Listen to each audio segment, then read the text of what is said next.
निघालो ना पोचलो ना लागला सिग्नल. उल्हासनगरला जायचं होतं मटेरियल आणायला ना, पोचलो आता उल्हासनगरला, लागलाय पहिला सिग्नल. निघालो ना रस्त्याने सरांनी कमले निघालो पुढं ना, मी थांबलो पाठी, गाडी बिडी पार्किंगला लावा ना, मग निघा ना. कमले शेट बसाचा बघल, बाकीचा गेला, बाकीचा काय घेणार नाही मला, बसू दे पहिले. सरांकडे पण आलो आणि सर कंट्रोलचं चेकिंग करत होतं ना, यांच्याकडनं आम्ही सामान वगैरे घेतो ARDचा, पूर्ण कंट्रोल वगैरे शिकून घेत होतो, पण नाही काय ते समजत कारभार.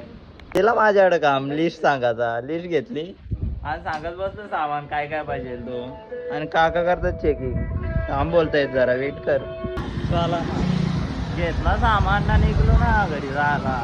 तो एकदा झालता कधी टाकता त्या बॅटऱ्या गाडीत ना, निघलो घरी एकदासा झाला. एकदासा बाकीचं सामान येतो टाकलाय, कशाला तरी टाकलंय बाबा हे ऑनलाईन. सरांचा पण पेमेंट करून टाकला, मटेरियल घेतलंय त्याचा. झाली ना सुरुवात, परंपरा प्रतिष्ठा टाकायची. कधी नंबर चेंज टाकली ना, निघलो कामावरती, पण लागली भूक, मग काय थांबलो ना. कमलेश भाऊनी थांबला ना, माझी मागवायची वेळ. बाबा पण डेंजर मध्ये आला, काय मागवतो यो काय बाबा. उत्तप्पा मागवला सरांसाठी, मसाला डोसा ना, भावाचा वेगळाच मागवलेला जरासा डाल खिचडी. भावाला नाश्त्यामध्ये डाल खिचडी पाहिजे. नाश्ता करून झाला भावानं ना, निघलो ना. आता ते सामान मटेरियल घेतलंय, त्याची डिलिव्हरी करायची ना.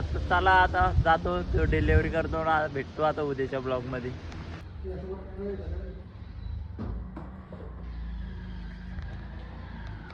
अशा प्रकारे झालेली आहे सुट्टी. झाला एकदा सामान कुरिअर, अर्धा राहिलाय तो उद्या सकाळी. निघालो घरी ना, लागला ना गेट परत.